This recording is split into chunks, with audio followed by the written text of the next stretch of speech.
Assalamualaikum warahmatullahi wabarakatuh.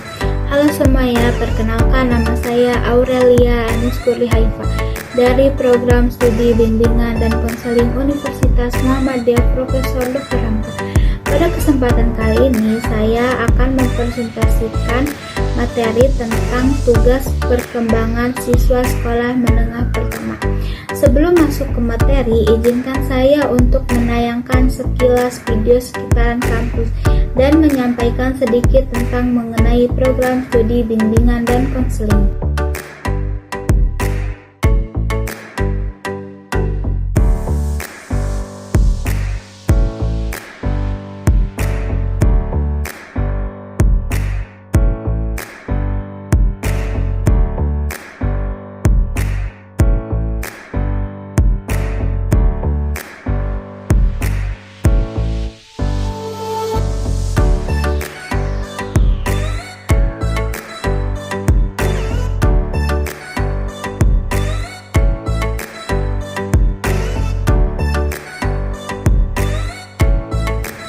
Setelah melihat video cuplikan sekitaran kampus, apakah teman-teman berminat masuk ke jurusan program studi dan bimbingan konseling?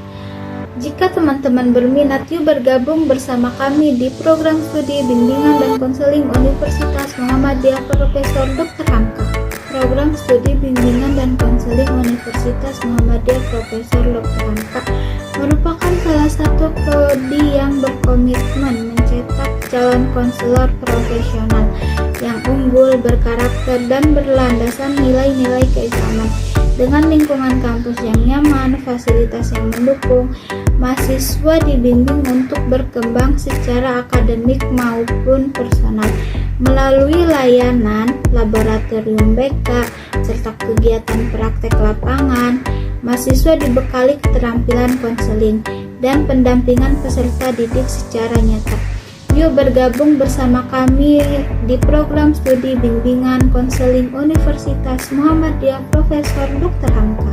Oke, sekarang kita masuk ke materi. Materinya yaitu tugas perkembangan siswa sekolah menengah pertama. Nah, ada apa aja sih di tugas perkembangan ini? Nah, yang pertama itu ada perkembangan fisik. Terjadinya perubahan ukuran tubuh dan perubahan proporsi tubuh. Terdapatnya ciri-ciri seks primer seperti matangnya organ seks pada laki-laki memungkinkan untuk terjadinya mimpi basah, dan pada perempuan yaitu terjadinya haid. Terdapat ciri-ciri seks sekunder seperti suara laki-laki mulai serak dan tinggi suara menurun, sedangkan pada perempuan pinggul dan payudara mulai membesar. Dalam perkembangan fisik ini, penampilan laki-laki dan perempuan semakin berbeda dan mulai timbul daya tarik akan lawan jenis.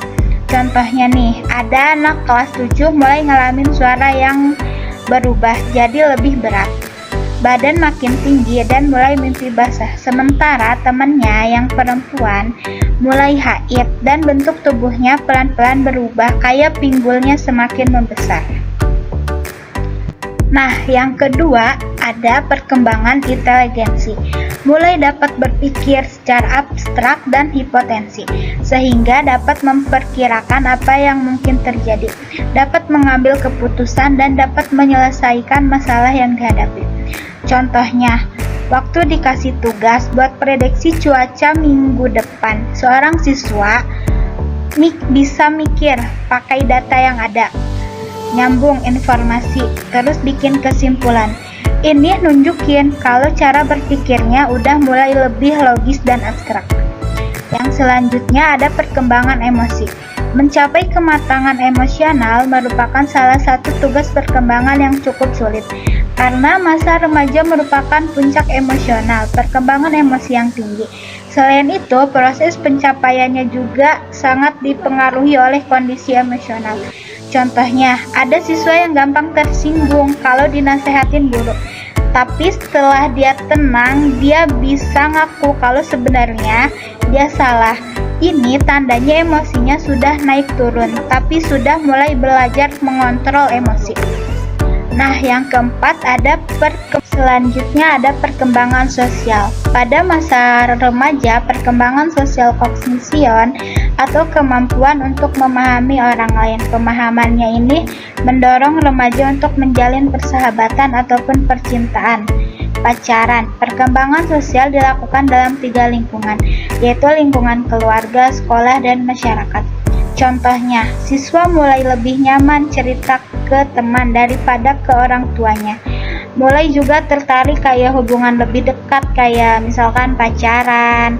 Di sekolah juga makin bisa kerja bareng dalam kelompok dan ngebangun pertemanan. Yang selanjutnya ada perkembangan moral. Munculnya dorongan untuk melakukan perbuatan-perbuatan yang dapat dinilai baik oleh orang lain dikarenakan adanya pemahaman tentang nilai-nilai dan konsep-konsep moralitas. Contohnya, saat ujian siswa milih enggak nyontek, bukan cuma karena takut dimarahi, tapi karena sudah tahu kalau nyontek itu perbuatan yang salah, perbuatan yang enggak jujur. Jadi dia mulai melakukan sesuatu karena sadar nilai moralnya. Yang keenam yaitu ada perkembangan kepribadian dan religi. Masa SMP adalah fase remaja awal di mana siswa mulai membentuk jati diri, belajar memahami, serta menyesuaikan perilaku dengan lingkungan sosialnya.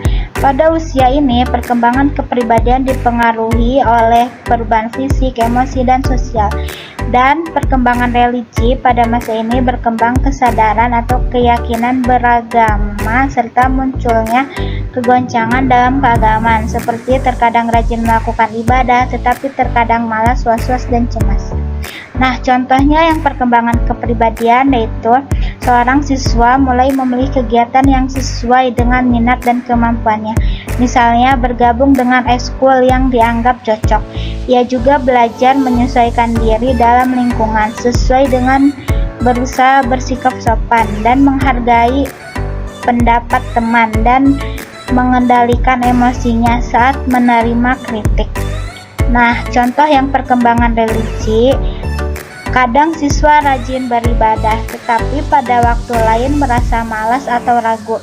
Ini menunjukkan proses pencarian makna beragama yang wajar pada remaja. Yang selanjutnya yaitu ada kesimpulan. Perkembangan siswa usia SMP mencakup berbagai aspek yaitu fisik, intelektual, emosi, sosial, moral, kepribadian, dan religius. Setiap aspek perkembangan tidak selalu stabil, banyak perubahan cepat terjadi. Masa ini adalah tahap pencarian jati diri. Belajar mengendalikan emosi, memahami nilai moral, memperluas hubungan sosial, serta membangun pola pikir yang lebih dewasa. Semua perubahan tersebut wajar dan merupakan bagian dari proses menjadi pribadi yang matang. Sekian video presentasi dari saya. Terima kasih. Kurang dan lebihnya mohon maaf. Wassalamualaikum warahmatullahi wabarakatuh.